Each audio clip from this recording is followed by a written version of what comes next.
Gavumenti eyogedde ku mbeera ya Kano Dr. Kizza Besigye agiddwa mu kkomera Luzira n'atwalibwa mu ddwaliro. Gegamu kwago gengenda okukuleetera ekiro kya leero ttiimu kabiri Paul Mayinja ngikulembeddemu. Kalira munnaffe nsooke nkuwa amawulire gano mu bufunze ngenda kujja nago mu bujjuvu tosagaasagana. Nti avuddeyo obutwala mu ddwaliro nti ali bubi nedda ekyo ekituufu. Minisita Balyomunsi ayogedde ku by'okujja Dr. Kizza Besigye mu kkomera Luzira okuleetebwa ebugoloobi mu ddwaliro. Abasawo be babaddewo ne basaba nti bamutwale mu ddwaliro. Abooluganda banyiga biwundu olw'abakifeeso okubakuba emiggo nsonga za ttaka. Tuli basanyufu Nyonga Vision Group. Omwoleso gwa Vestimane 2025 guwedde. Akulira Vision Group Wanyama asiimye abavujjirizi n'abagwetabyemu. Njagala kwebaza nnyo mwenna. Abeetabye mu mwoleso gwa Vestimane 2025 bagutenda. Bakoze ebitagambika. Aba New Vision olw'enteekateeka eno mu ngeri ey'ensusse nnyo.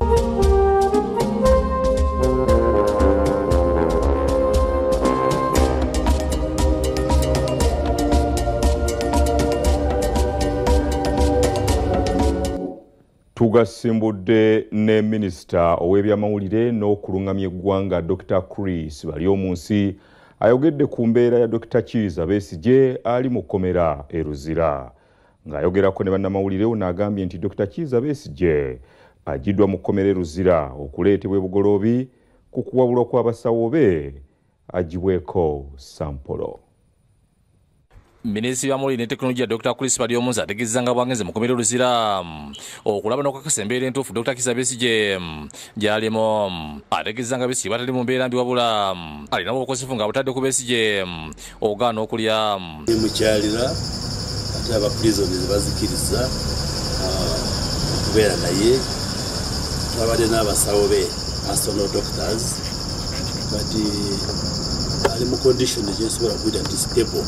Tayarikiriza n'ekizibu nti abadde tali amere yasalamu okugenda hunger strike abadde anywa amazzi gokka. Ategeezezza nti awayizamu ne Besigye n'amuwabula addemu okulya ku mmere ng'omusango bugenda mu maaso. Nemusaba nti atandike aliyo emmere bana ba gavumenti bateereza ebya fayiro okugijja mu court martial okugitwala eri kooti za bulijjo ali emmere n'emisango gyakugenda mu maaso. Kasubenda ajja kukkiriza ebya hunger strike abiveeko. Okusinziira ku Balyomunsi babadde nabo ku basawo ba Dr. Besigye era abadde bamwekebejja. Basawo we bali bakkirizibwa okumujjanjaba n'aba gavumenti ebeeruza bwe bali. So tusaba abantu tibeeralikirira nti oluusi nti ali mu kkomera nti tafuna basawo watafuna ddagala ekituufu. Abasawo ba Dr. Besigye bakkirizibwa kubanga n'abaddeyo nabo babaddeyo omujjanjaba. Dr. Balyomunsi ayogedde ku ky'okujja Besigye mu kkomera Luzira okumuleeta mu ddwaliro ebugoloobi nga bakikozesa gibeeko ezimu ku sampo mu ddwaliro abasawo be lye beesimidde ab'amakomera gye bakkiriza. So si kituufu nti avuddeyo obutwala mu ddwaliro nti ali bubi nedda ekyo si kituufu. Akinoganyizanga kkooti ensukulumu teyalagira kuyimbula Besigye oba abantu abali mu kkooti y'amagye wabula yalagira fayiro zigibwe zitwalibwe mu kkooti eza bulijjo. Eyimirire bagikyuse bagitwale mu kkooti eza bulijjo. Kati ekyo kyembaza Attorney General n'abalooya ba Dr. Besigye kye bakolako. Kati essaawa yonna kati fayiro egenda owa DPP DPP ajja kusalamu oba agutwala mu kkooti oba guyimiriza kubanga DPP yasalamu. Mu kusooka abengereza Dr. Besigye nga bakulembeddwamu mulamu Edith Byanyima basisinkanye bannamawulire ne boogera ku mbeera y'omuntu waabwe. Bayogedde ku ngeri gye bafunye essimu okuva mu bakulira amakomera nga balagira okuleeta omusawo Dr. Besigye mu kkomera. Twafunye Mutumbi essimu ng'eva mu bakulira prisons nga basaba tuleete personal doctor we ate nga be bamu babadde baganye babadde bamuganye okulaba abasawo we. Ekintu ekyo kyatukanze nnyo. Tulowooza kyembeera ya dokita yeeyongedde okubeera obubi. Mwenyina wa Kano yasabye okumukyalira jjo ne bamukkiriza najja n'akyala era n'akaanya ne Kano nti dokita we ajje naye amulabe era olwaleero azze n'amulaba. So sigamba nti yeeyongedde okubeera bubi oba ffe twakubye essimu ffe tetunabakubira ssimu. Weewaawo z'ensonga ezo mu malala waliwo abooluganda abali mu kulaajana olw'abakifeesa babalumbye mu kiro ne babakuba emiggo. Kuno kwoteeka okubatemaatema ne babaleka nga bawerako baliko kikuba mukono ng'ensonga zeekuusa ku nkayana z'ettaka. Bino bibadde ku kyalo Kaswa mu ggombolola y'e Kamira mu Luweero. Nakaiza Harriet Nakabuye Christine Nakirana Robinson n'abalala be bamu ku bakubiddwa emigo mu lubanga bakoleddwako abantu abatannamanyika. Bano baana ba Thomas Mwavu nga bagamba nti ttaka bakubya jjajja Thomas yakuvuddeko ng'ayerekera kitaabwe. Era ng'ettaka lino lye tuvuddeko lya jjajja waffe naye mwami Kigaba ne bajja wano n'abantu be ne batulumba bannaffe babakubye babatemyetemye emitomu bagenze mulago. Ikayanira yabbalibbe ayina ekyapa ekyekifere yatulumbye ekiro ku ssaawa 11 abasajja babadde nga 20 ne batukuba ne batutema bannaffe abamu bali ku bitanda babatutte mulago. Bagamba n'abalumbye kwabaddeko abakutte ebisu emigo n'emmundu nga batusibwa kuba bukobe buli kiramo. Baba tusanze mu nnyumba yaffe mu kifo kyaffe ku ttaka lyaffe naye nga bo batandikiddewo okutandika kututemanga bwe bagamba nti muli ku ttaka lya Kigaba. Abasajja batusanze mu nju ne batukuba nga batugamba tufulume ebweru baagala tukwata omu yabadde asikasikaati n'engalo eno kwe kugikuba. Ati omusajja omulala yabadde musirikale ng'ayambadde enkooti ng'alina emmundu ng'ali ku kifunva eri waggulu nga bagamba temutta kube bukubi temutta. Bano bakubidde abakulu mu gavumenti okubayamba okubaagala okubatwalako ettaka lyabwe. Tusabwekanya bannaye maama Nabbanja bakubye baganda baffe ffenna batukubye tuzimbye. Ate omukadde ne bankuba bwe bati nabankubira ettaka eryaffe lutakeera ku makya kubba. Ettaka lino lisangibwa ku kyalo Kaswa mu luka gw'ekyolugumu mu ggombolola y'e Kamira e Luweero. Abamu ku n'abantu basanze mu ddwaliro ly'e Lwatalo ne basindikibwa mulago olw'embeera gye balimu. Galiwango Robert Salongo mu kitongole kya Gairo Paaligo Consound alambuludde engeri yeyamba abaana bano okufuna ebbaluwa eddukanya ettaka lino. Naye mu kusooka bajja n'eddaame nga baagala kukola ku letters of administration. Letters of administration ndizo zikolako zaliko probate eddaame lyabwe nga zigenda mu probate ne zigenda mu kooti e Luweero. Kooti e Luweero bwe tugamba okukola search ekyapa kino ekya poloti ya wano yali poloti 1 twagenda okutuuka mu search nga poloti yakyusibwa eri 2 ne 3. Kigaba Erasmus atayagala kulabikira mu kamera ategeeza nti ettaka lino lirye Mboya nga limazeeko emyaka 15 ng'alipangisa alima amatooke enanasi n'ebirala nga tekole maka gonna gamanye.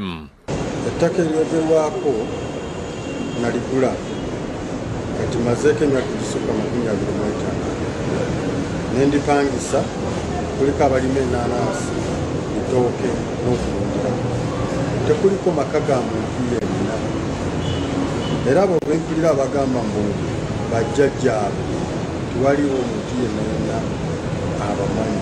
David Sikayombya yakusakidde guli nkulawo Kede TV.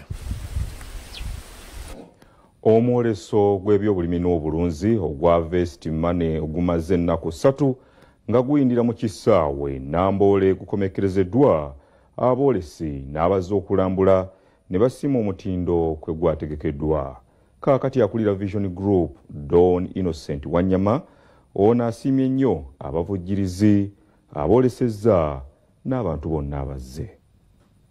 Oluvannyuma lw'ennaku 3 nga guyindira mu kisaawe Namboole, omuleso gw'ebyobulimi ogusinga obunene mu ggwanga ogwa Harvest Money Expo gutegekebwa Vision Group ogwa 2025 gukomekerezeddwa.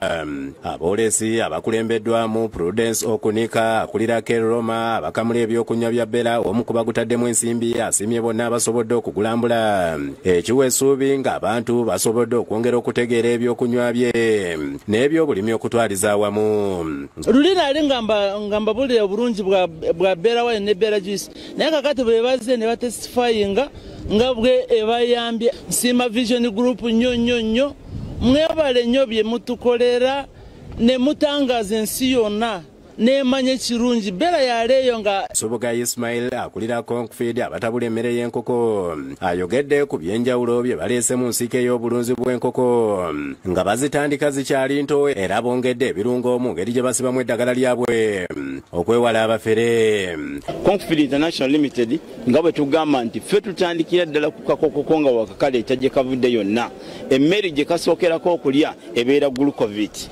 Omukadde abadde afaanana bw'ati ng'ali mu kasitiika bwe kati oba ali mu kasaketi kuliko kasitiika era nga bw'ogamba kayuzaako kaakati bakyala kimpadde babadde bagufudde mugano nga bateekako buteesi kasitiika kaffe kano ne bakuteeramu evvu n'omunnyo ne bakuwa twavuddeyo eyo katwakoledde kasaketi akapya. Aba Akamba Uganda Limited abatuusa kuno tulakitaawo okuva Irani abakulembeddwa gikulira Hussein Hiraj n'akulira Bakitunzi Nyasana Christine boogedde ku njawulo eri mu tulakita zaabwe n'engeri ez'enjawulo zibateereddewo abantu okusobola okuzeetuusaako.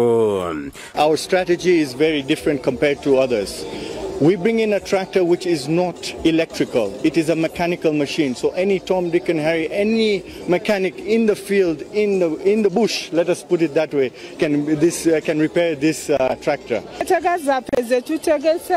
Abalimi baffe tusobola kubawa tractors mu installments kubanga twagala nnyo kubayamba basobole okukola ki fena nga tutambula wamu. Okusinziira ku Ssenyonga Jovan wa Power Products Uganda abatuusa kuno pampu ez'enjawulo okuva eyitale ze basobola okuwa abantu ku miwendo emisamusamu asiimye enteekateeka. Omuweeso gutambudde bulungi, abantu bazze mu bungi, tulese mashini ezikuba amazzi, pampu ez'enjawulo okuva Itale eza sola ezikozesa amasannyalaze ne sola. Mwawuya Mukasa akulira Kafura Bitale asiimye Vision Group olw'omuweerezo guno ogw'enjawulo n'ategeeza nti balina enteekateeka eri bonna abaagala okulunda obumyu n'okulima ekibala ekya dragon fruit. Twetondera eri bakilanti baffe abazze abamu olw'okuba nti tusobodde kuwa information yonna mu bulambulukufu olw'obufunda bw'obudde n'obungi bw'abantu.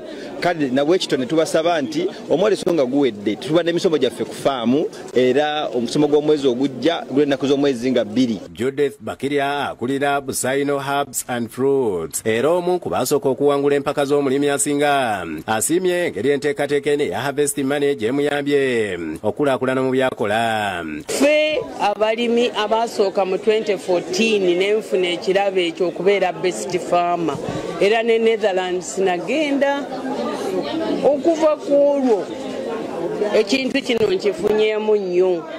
Nafuna project y'amaanyi nnyo kati nsupplyinga jackfruit oba fene ku katale ka Europe ne Netherlands. Aba KF Agri Tools Supplies Limited abakulembeddwa Frederick Kisitu agambye nti wadde omwoleso guwedde amaduuka gaabwe mu bitundu by'eggwanga ebyenjawulo maggule okuyamba abantu naddala mu by'okufukirira. Omwoleso guwedde naye tukowoola buli omu atasobodde kujja nammwe abazze naye nga tofunye budde bumala kuyiga by'oteekeddwa kuyiga jangu ku KF Agri Tools Supplies Limited ojje ate weeyongere okuyiga by'otasobodde kuyiga olunaku olwaleero. Brian Mugaga owa Silver Seed Company asiimye abateesiteesi n'asaba olulala abatunda ensigo bateekebwe okumpi n'awabeera emisomo okusobozesa abantu okuzigula. Kibanyigirizaamu nti tubadde eno mu bifo ewasemba ng'omulimi agenda okuva mu musomo ng'akoye ate okutambula okutuuka we bali. Oluusi kibadde kibakaluubirizaamu naye ng'era abasobodde abajjidde ku mulamu abasobodde okuba nga bajja mu bukoowu bwabwe.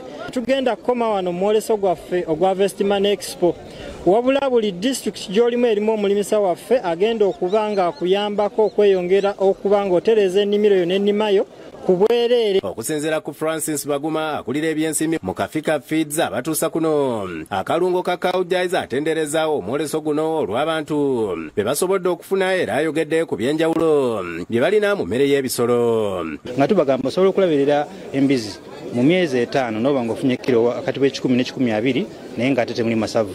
So emmere yaffe tetukomye kubanga tulese emmere nnungi bulungi naye tubawadde n'abakugu abagenda okubasomesa okubayigiriza okulunda bulungi okujja mu bwavu. Lukahana Joseph Talemwa abakola ebyobulambuzi mu byobulimi ayogedde bw'ati ku ngeri gye baganyuddwa mu mwoleso guno nga kati bateekateeka awaadi ez'ebyobulimi mu byobulambuzi ezinaabeerawo ku nkomerero y'omwaka guno. Bwe tugenda kubanga tusiima abantu kubanga waliwo abantu balina nga lodges nga ziri mu mafaamu nga z'amaanyi, waliwo abatuwa guides naye nga bo omulimu ogw'amaanyi bagutte ku bulamuzi ebyobulimi, waliwo abantu abageza okuyigiriza abantu mu agrotourism, waliwo companies ezigeza okula omulimu gw'amaanyi. Omweroso gubadde mulungi ddala kubanga bategese bulungi, tewabadde nnyo omugotteko.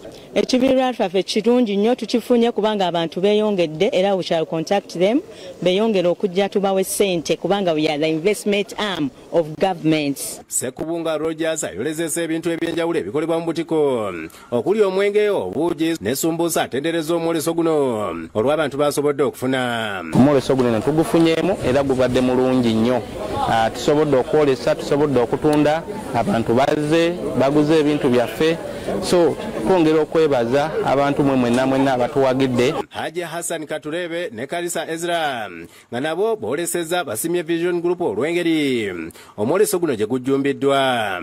Banyawo ne basiba omwoleso gutambudde bulungi, omwoleso gwa Vest Money era twebaza Vision Group okubeera nga yasalawo ebiriteekateeka omwoleso guno gw'ebyobulimi kubanga Uganda ssaawa eneyimirire ku byobulimi. Mubazi okulambula omwoleso olwaleero ye minisita omubeezi w'ebyettaka Dr. Sam Mayanja yaniriziddwa amyuka akulira Vision Group gy'abeezinda nabo era n'alambuzibwa emidaala egy'enjawulo. Dr. Sam ayogeddeko eri ababadde mu misomo n'asiima omutindo omwoleso guno kwe gutegekebwa.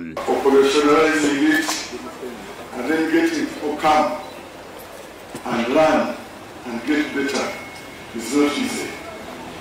I want to say thank you so much. Minisita w'ebyemizannyo n'abavubuka Mengo Salongo Robert Serwanga asiimye Vision Group olw'okuzibula abantu amaaso mu myoleso gino n'asaba abazze bye bayize okubiteeka mu nkola. Okusookera ddala njagala okwebaza ennyo Vision Group olw'ekirowoozo kino n'omwoleso guno. Kakati okufuna amagezi kimu n'okukola kirala.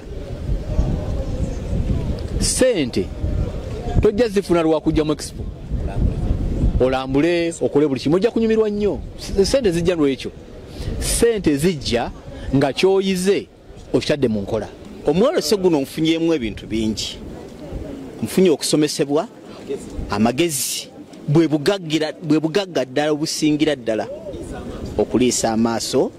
Ekyokubiri, waliwo machines ezitatuuka nawaffe mu byalo naye bw'ojja mu mwoleso guno kyanjawulo nnyo, tosigala kyekimu. Akulira Vision Group Don Innocent Wanyama asinzidde wano okusiima bonna abalina kye bakoze okulaba ng'omwoleso guno gutinta okuli abavujjirizi abagutaddemu ensimbi, aboolesi n'abaze okugulambula. Njagala kwebaza nnyo mwenna abaze Nambole ku mwoleso guno, bannayuganda bonna n'abantu abavudde mu mawanga lwatu, n'abantu abavudde mu West Africa, abavudde mu Europe, abavudde mu America abaze ku mwoleso guno. Njagala beebaza mwenna.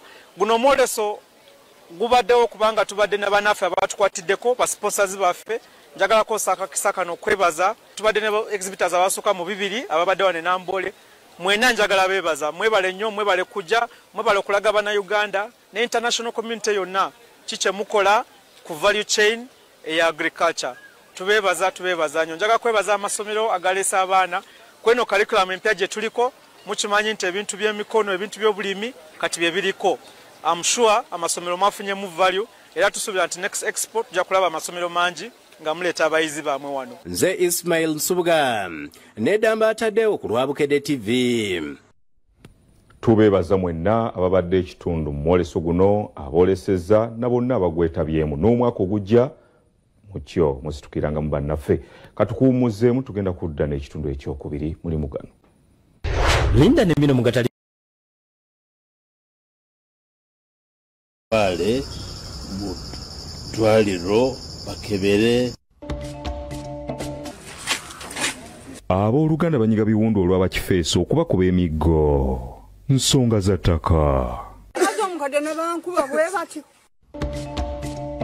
Tuli basanyufu nnyo nga Vision Group. Omwoleso gwa Vestimane 2025 guwedde. Akulira Vision Group Wanyama asiimye abavugi. Omubaka wa Budaaki mu Uganda Frederick Kwespel ono alambudde emidala gyonna mu kyalo kya Budaaki n'asiima abantu bonna abagwetabyemu n'okugaba ebirabo. Abavugirizi abolisi n'abantu abavuze molesi bazime enteekateeka eya Vision Group omubaka wa Budaaki mu Uganda Frederick Kwespel olwaliraze n'alambula emidala gyonna egiri ku kyalo kya Budaaki. That's how it's done. Now, the team that makes me so now you need to use it to keep my pens in. Exactly. I always have lots of loose pens on my desk. I appreciate it very much. Kwespel wadde abasinze okulisa ku kyalo kya Budaaki ebirabo.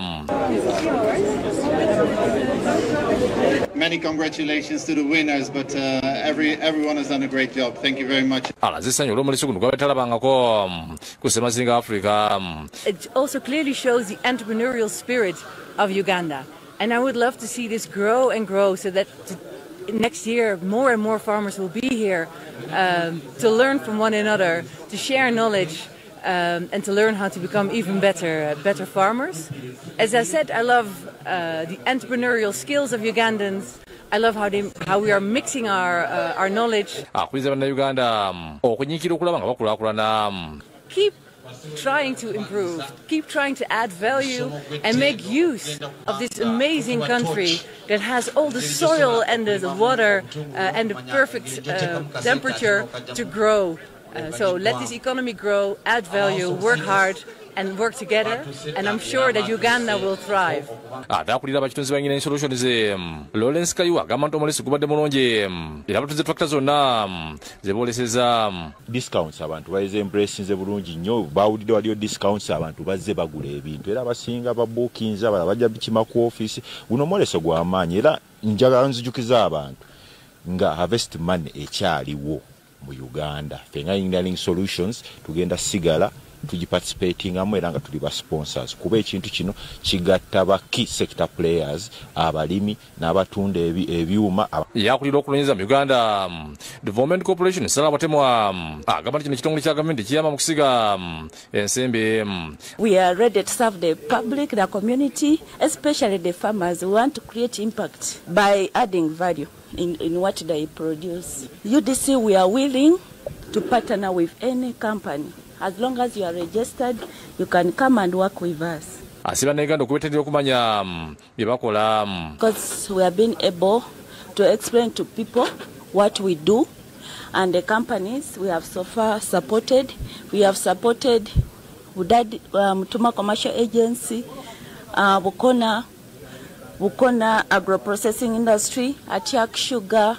Atakulira abakitunzi ba Mandela Group Katopa Olasimi Vision Group nasa abantu okwongera okwesa buli mukisa Vision Group gwetaddewo. Mandela Group yediringa ne City Tires ediringa mu mipiira, tulina Cafe Javas eri mu mmere, tulina City Oil supplyinga mafuta, tulina Mandela Millers ekola engano ya Supreme maize flour ne Supreme wheat flour.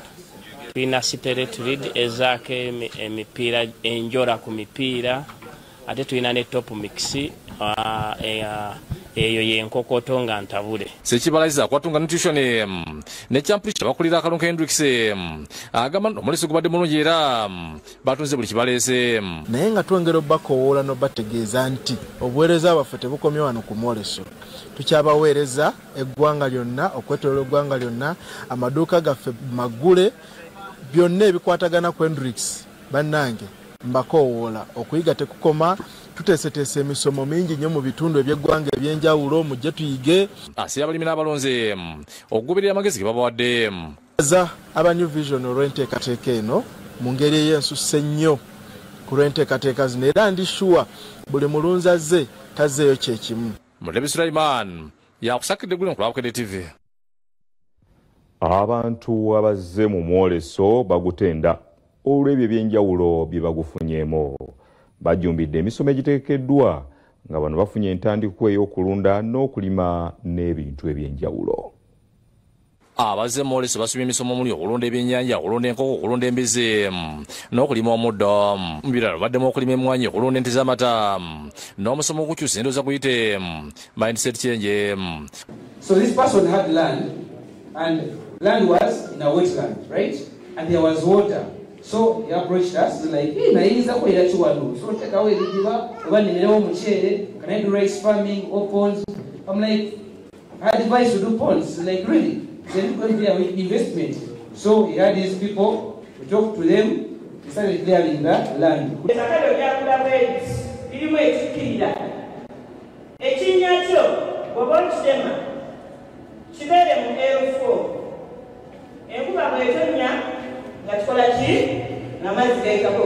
Akulira ekitundu kya Yolasi mu Uganda William Kabanda akuliza bannayuganda balunda ente okufaayo okulondoola omutindo gw'ente ze bagula. Omulunzi yenna yenna yeetanira okwongera omutindo ku nte ze n'okufuna amata amangi n'okufuna ssente n'amagoba aga waggulu ennyo. Abantu bali weetanira okulunda ente ez'olulyo. Ente ezo ez'olulyo nga tukoletedde ebika ebyenjawulo, emisaayi egy'enjawulo nga mugira emabega wange, omusaayi gwa Giolando, omusaayi gwa Fresian, ogwa Jaze, Brown Swiss. Abasabye okwettanira okwesa enkola ey'okwakisa ente. Jangu mu Yolasi weefunire ku nte ezo ez'endyo. Olabika nti faamu yo ekukolera amagoba. Yakulira Abuddu Miras John Miri Mawejje aliko okuwabula akakozi eri abantu. Products zetukola obuugi obw'abato n'abakulu. Bano abaana abatalina appetite baagala kulya abakoze oba muwabu ekikopo kya buugi. Tulina obuugi obukoleddwa mu nsujju, tulina obuugi obukoleddwa mu soya n'omuceere n'amata, tulina obuugi bwe tuteekamu ebikuta by'amagi. Buyamba nnyo abaana okubongeramu calcium. Namaganda Bena owawuga Food Assimizi Group okuteeka omwoleso omulungi n'akuliza abantu okubettanira. Abalimi baffe tubayambako okubeera nga tubasitula naddala mu bigambo by'ebyenfuna nga tubawa ku ssente. Oli mulimi ng'oli eyo oyagala kugula nsigo, oyagala kugula ddagala, oyagala kugula bijimusa, Yuga Food weeri okubeera ng'ekuyamba. Ate akulira ebyobulimi n'obulunzi makomera Okedi John Peter Assimizi Group olw'okuba omukisa okulaga ensi ye bakola. The Harvest Money is one of the contact points that we normally get, especially in line of promotion of our products. And I want to thank you, sir, for giving us this honor to promote the Uganda Prisons products and creating visibility. Nazinda Christine okuva mu Mesha Still Limited yakubiriza abantu okutandika okwesa ebintu byabwe. Nga twoleseza obutimba obwa fensi, abalimi bazze, abantu balambudde, abalina enkoko, obutimba obwa fifite babulabye, tulina engalama, twoleseza BRC, twoleseza Senyenge, ono w'amaggwa asibibwa ku poloti zaffe, twoleseza round bars. Ye Maximum Man okuva mu Vitamix Agrofeeds atendeza omuleso gwa Harvest Money ategeeza nti omundi oguddako agenda kusikiriza ebitongole bya Germany bingi okujja. Happy to the organizing team that they set up this amazing event. I can really recommend this to other European countries to try this expo. It's been hopefully of great success in the next coming year. Abantu bazze bangi bagwetanidde ate nga bali willing n'okwadaptinga okuva ku nkola enkande gye bali balundamu okudda ku systems empya eza tekinologiya gwe twolesezza. Ate Kadijjo okuva mu Intako Conversion Feeds ategeeza nti basinkanya abalunzi bangi ne babangula ku ngeri basobola okulunda ne bafunamu ssente. Akapya ke tulina omwaka guno tugamba nti teekamu kitono ng'okozesa ebirungo bya Intraco ng'oyita mu Conversion Feeds ate ofune kinene.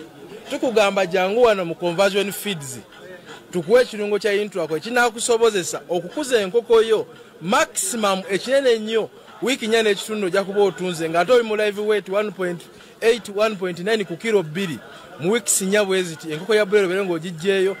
Josephat Igo okuva mu Eram Uganda Limited abudde abantu abataze nga bye basubiddwa. Nyongera okubakubiriza n'okubayita mujje ku Eram tubawe eddagala ly'enkwa ery'omulembe, tubawe eddagala erigema ebisolo byonna buli kisolo ky'olowoozaako, enkoko ng'oyagala eddagala erigema mutunoonyeeko aba Eramu Uganda Limited. Tusangibwa ku Container Village. Bagumire ne baranjira abatunji b'ente, abatunji b'embuzi, abatunji b'enkoko, abatunji b'empunu okwija ahamdara gwito gwa Eramu Narsha Store ya Eramu oku accessinga vaccines eza busoro chona nari bachayita Mark David okuva mkani investments asiya abantu okutanira tukutuzabe kuba basobola nokukuza ku kibanja mpola tutunda tukutuku ezenjawulo etubaleetedde musisi bibiri both air cooler and water cooler ku bensamsamu tuyinamu 2.5 tuyinamu ne bisatu. Ye Professor Nyanzi Julius wa Prof Bioresearch omoleso kuna kutenze kunganya bantu okuva mu gwanga ne werwalyo technology zibadde simple kwaluza nkoko oil stove ekozesa oil omukadde nefumba mu dakiika 15 ebijanjalo technology okukamula obuwoowo okuva meeting kalitunsi nabagamba sente zimera ku miti byonna tubirese biri wano era Bannayuganda batasobodde kujja bagoberera akanyomero ko mukenkufu mugatali konfufu sawa nyane ekitundu ate nga bwe bajja ku Prof Bioresearch fena tukaka sente chuma chiwagala chuma ate sente zimera ku miti. Mutebi Sulaiman yakusakide gule kwa TV. It also clearly shows the entrepreneurial spirit of Uganda.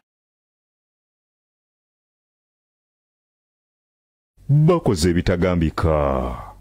Aba New Vision olwenteekateeka eno mu ngeri ey'ensusse nnyo. Lindirira mugataliiko nfuufu. Wadde mu Wakiso ono yayatula obulokozi mu 1993 Namukozi Mityana yafuulibwa omudyankoni mu 1989 ku Lutikko Namukozi era n'ayawulibwa mu 1990. Ono yafuulibwa kanoning ennaku z'omwezi 17 January mu mwaka gwali gwa 2010 e Kako. Kanoni Nsereko yawasa Sarah Nsereko nga balina abaana basatu. Ono alina degree mu byeddiini mu University eya Uganda Christian University, diploma mu busomesa naye agirina. Mu kiseera kye ye Ssabadinkoni wa Kakoma era nga ye vikara wa Lutikko ya St. John Kakoma Church of Uganda. Weewaawo nsonga ezo tumwagaliza buwanguzi mu nteekateeka n'ekkuba eppya lyakute. Ekkanisa ejjukidde nga bwe giweze emyaka 40 bukyanga eyali Ssabalabirizi Janani Lumu attibwa President Idi Amin Dada. Emikolo gibadde mu disitulikiti ey'Ekitigumu. President Museveni akiikiriddwa Ssaabaminisita Robinah Nabbanja ng'ono asabye abantu balafuubanire nnyo okukola ebyo ebibajja mu bwavu. Emikolo egy'okujjukira Ssaabalabizi Janani Lumu y'omulundi ogw'Namwena nga gibadde ku kyalo Gwenge mwekindi mu disitulikiti y'Ekitigumu gitambulire ku mulamu gamba nti okufumitiza ku bulungi bwa Katonda nga tukola bulungi bwokka. Yetandise n'okusaba okulemeddwa mu Ssaabalabizi Dr. Samuel Stephen Kazimba Mugalo. Ku mukolo guno Pulezidenti Yoweri Museveni ajiikiriddwa Ssaabaminisita Robinah Nabbanja mu kuyigiriza Dr. Kazimba agambye nti kyekiseera gavumenti okuteeka mu nkola ebiruubirirwa bya Ssaabalabizi Lumu bw'amaze nga bagijjukiza buli mwaka.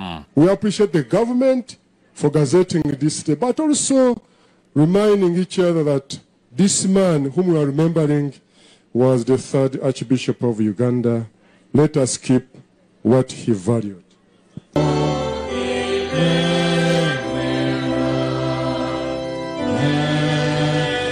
Yes, abasumba essekulira eggulu yawumula General Absudama obubaka bwesigamiziddwa ku ddembe ly'obuntu kwebyo ebimu ku byaviira ku Lumu okuttibwa. And now we are here gathered, we need to have very clear resolution to say no more violence in our hearts, in our communities, in our country, and in the world at large. ku mukolo guno ssentebe wa disitulikiti ekitugu mu Christopher Ball aluwa munombako omukyalo w'ekitugu mu Lilian Abaira nga minisita ombeze obwebamanya ebikwata ebirasi bajjukiza gavumenti ku luguudo lw'ekidepo lumaze ebbanga lusubizibwa ate lusimbibwa Benjamin olw'ennyuva omukuumiro w'ebisolo ekidepo nti ziremerera abantu mu nnimiro ekibaviirako okulumwa enjala. There is the issue of fencing of Kidepo National Park that we discussed, and you are meant to chair a meeting, and that is something that the community is also anxiously waiting for our intervention. Yes, abalamuzi Alfonso Winyidola akubiriza abantu okusujja abakakwa kuba Idi Amin yali avulubuka bwe batuusa ku General Omo. My Lord, take us to the home of Idi Amin. Take us, we who were victims of Idi Amin, so that we go there not with bitterness, not with a sense of revenge, not to remind them that you did this to us, but to show love, to complete the circuit. Asiba obebetu mugwanga lino buli omu okwogera ne munna watali sula mugwanga wadde mudeene. Let us seize that momentum. We went with Milton Obote's son, Honorable Akena Jimmy, and a host of other leaders. Uganda needs us to speak to one another, to search our individual and collective souls. Minister Nabanya bako president wasomye alamudo ku bisubizo byadde tebituukirizibwanga n'essaawa yonna byakutandikibwako. The issue of elephants destroying our people's crops.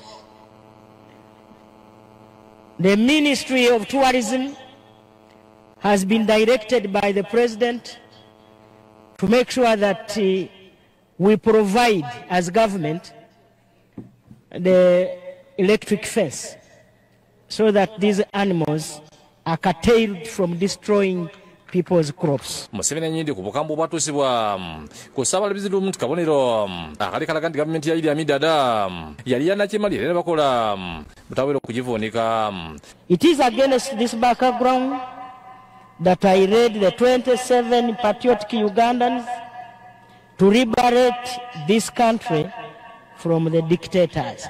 Ategeeza nti katoto lwaliko lwakwongera ku nfuna y'amaka nga ensonga lwaki asitukiddemu kulaba nga enteekateeka ziraleeta okujja mu bwavu zinnyikizibwa. We have been working hard to see the prosperity and modernization of our nation, and we are unstoppable. We are pushing for wealth creation. Robina Nantale yakusakidde eggulu ku Lwabukedde TV.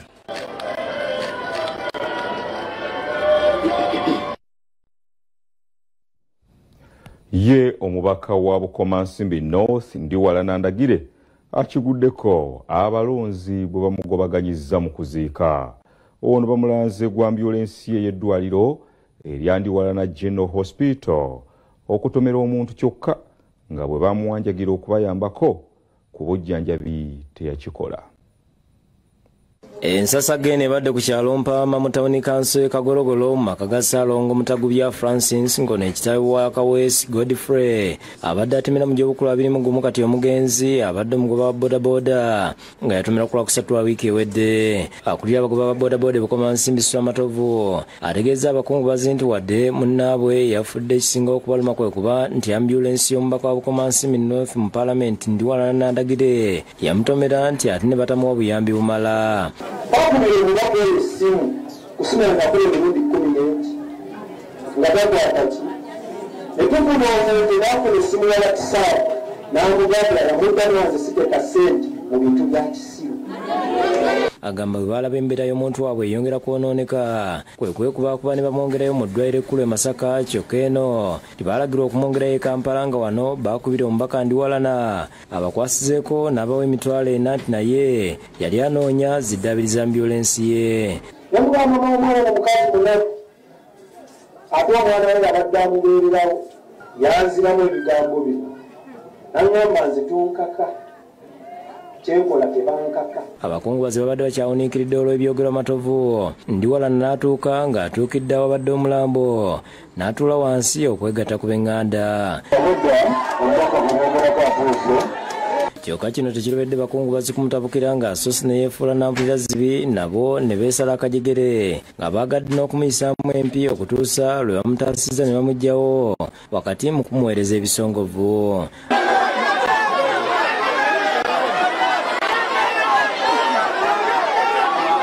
Abataasiza Ndiwala ne bagezaako okumuteeka ku boodabooda naye abakungubazi ne balemesa ne bamuddusa mu nnyumba eriraanyeewo gy'afunye obuddamu.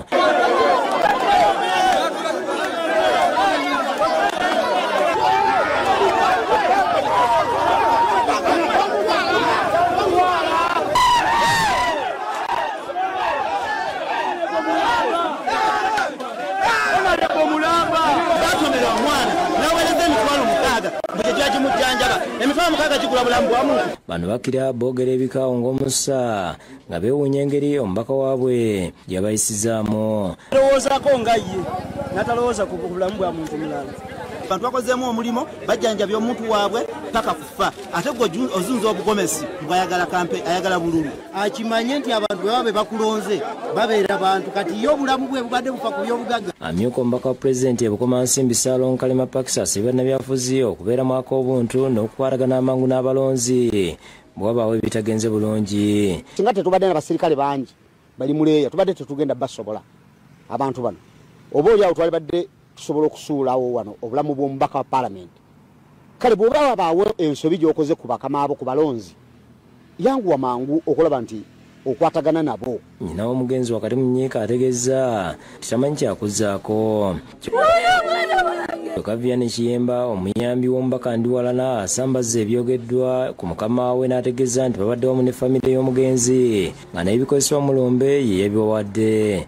Ndiwala yabaddeyo e Mulago Osmeta mwina nekolebwa nga yabadde kubanga bangambira ine yabadde empanvu nga kiyinza n'okutwala ennaku 3 okufuna maiti eyo naye n'abikwasaganya byonna nga byabadde era n'akozesa ambulance ya Honorable munne Serukenya owa Makindi Ssaabagabo.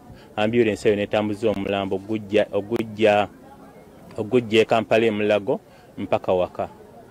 Era omubaka yabawadde tents zibakozeseza mu kuziika ate era omubaka nakontributing emitwalo 5 okubeera nga gayambako mu buli kimu kigenda mu maaso. Oluvannyuma ku saa 12 omubiri gw'omugenzi gulamiziddwa ku bijja by'abajjajjaabe ng'eno abakungubazi mu ntaana bataddeyo ebikozesebwa mu kuzannya omuzannyo gwa poolo nti kuba abadde mu kugumu gwo.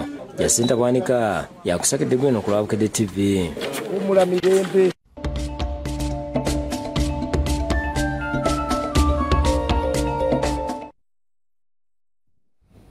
Bwana mukulu w'ekigo ky'ekirowooza e Masaka atenderezza omutindo oguli ku ssomero erya St. Joseph of Nazareth Kavule Katende mu Mpigi. Ono agambye nti ensonga lwaki abayizi baabwe bayitidde waggulu n'abasaba nno okwongera okwekwasa Katonda. Abadde mu kusaba okwokwebaza okubadde ku ssomero lino. Libadde sanjirere ku ssomero lya St. Joseph of Nazareth High School Kavule Katende mu DCMPG nga abayizi n'okusingira ddala abasinyafu nga yeebaza Katonda olw'ebikizo byabwe okudda nga bayitidde waggulu. Emikolo gy'okwebaza gitandise na kitambiro kya mmisa ekikulembeddwamu Reverend Father Vincent Usembo, bwana mukulu wa Kirowooza Parish Masaka.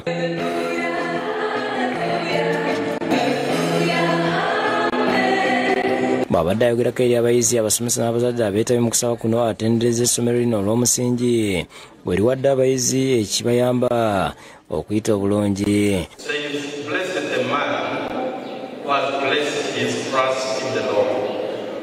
That is going to be our theme. Psalm 1. But I've added this to say blessed is the student who has placed his or her trust in the Lord. Amen. Ayizayizizza abayizi olw'okutuuka ku buwanguzi kyokka n'abasaba okwongeramu amaanyi okutuuka ku ekyo kye baagala. Mulina ebitone bingi abayizi abamaliriza senior 4. Ebitone byammwe tubirinze bikomewo. When you are in school, however big the population may be, yourself that you are unique. Faza Lusembe era asimye abatandisi b'essomero lw'ebizimbe eby'omulembe ne compound ennene ekiyamba abayizi okwetaayo obulungi nga basoma. Director w'essomero lino Paul Mawanda asimye abayizi, abasomesa n'abazadde olw'omulimu gwe bakoze ekiyambye abayizi okuyitira waggulu. Twebaza abayizi baffe mwenna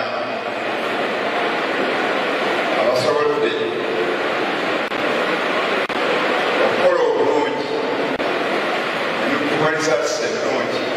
Charles Siga kuri ebyenjigiriza ku ssomero n'atubuulidde engeri abayizi gye bakoze mu bw'ati n'asiima abasomesa n'abatandisi b'essomero n'asaba abazadde okubongera abaana.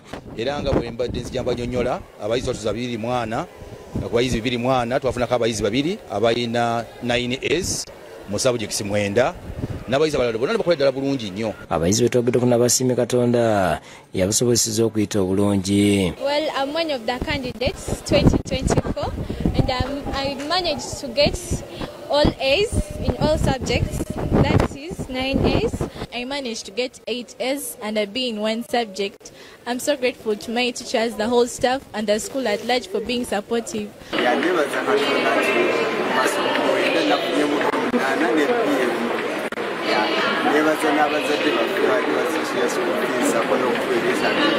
David Tamale yakusakidde Gweno ku Lwabukedde TV. Ate kubadde kusagambiza ku ssomero lya St. Cyprian High School ky'abakadde nga beebaza Katonda olw'abayizi abasinye ey'okuna okukola obulungi ebigezo ne babiyitira ddala bulungi. Misa ekulembeddwamu Father Kizito Sembajjwe ng'onasabye gavumenti eyongere okubangula abantu ku nsomesa empya egobererwa. Reverend Father Kizito Sembajjwe akulira ekikuki ky'abakadde asabye gavumenti okwongera okumanyisa abazadde mu nsomesa empya mu siniya kibasobozesa okubeera obulungi abaana baabwe. Tujja kwongera nnyo okusaba gavumenti eyongeremu amaanyi bafuna grade A, B na C. Ategeeza nti kimu ku bibasobeseza kwe kuba nti bakuliramu n'abayizi. Era omwana oyo alina kye yakola nga kiva mu mutima gwe n'akikola n'emikono gye. Tugamba nti the three domains, cognitive domain, affective ne psychomotor zonna zikozeseddwa nti atena kyategedde n'akyagala n'asobola okyekolera nga ye. N'ab'essomero lya Paul Mukasa Secondary School ekigunga mukono bebaza Katonda olw'okukola obulungi ebigezo bya siniya ebyokuna ebyatula omwaka ogwedde okusaba okulembeddwamu Reverend Timothy Kiryowa bitimpa okuva mu labizo emikono okwetabiddwako abazadde wakati mu kukola b'ennyimba ezitendereza omutonzi.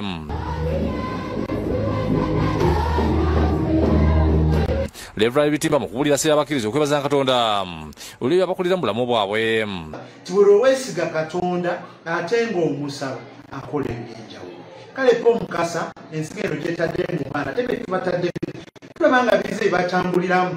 Atendereza abatandisi b'essomero lino okuli Reverend Peter Bakalwa Mukasa nga ye ssente wa DCMco ne mukyala we Joyce n'asobola okusiima abasuubuzi 12 abakolemiddwa amakulira ebyensomo Omulangira David Ssuuna abasize ku bana nga buli omu aweereddwa ssente ezibakasiddwa Headmaster Henry Kibuuka. Twebaza ba directors ne ba resident director na associate director Reverend Dr. Peter Bakalwa Mukasa okuteekayo omuwendo nabye nga bali wadinga abaana banene kakadde n'abasomesa nabo ne baba motivation. Baatuza abayizi 207 bonna bakirimuliza ati wano ng'akulira essomero Kibuuka Henry alaze engeri gye bakoze mu nsenke bya kalikulamu. Basobola okuŋŋaanya mu sabjekiti zonna 16 ez'okutawamu ate okugenda mu B ezafunibwa bafuna 9 mu 2. Omu ku badirector Joyce Nasolo Bakaluba yebaza abazadde olw'enkolagana. Abazadde baffe tukwatagana n'abaana baffe okufuba okukola obulungi bwe batyo. Ffe nga Paulo Mukasa tukkiririza nti bwe omwana yenna asobola. Asaba abazadde okutuula eggwanga kuba abaana mu siniya esooka n'eyokutaano. Era tusaba abazadde mwongere okwesigisa abaana baffe tujja kubeera nabo ne ku ddaala ery'okusiniya eyokutaano. Oluva akwasiza abayizi abasize ku bannaabwe buli omu ebbaasa yakadde kalamba.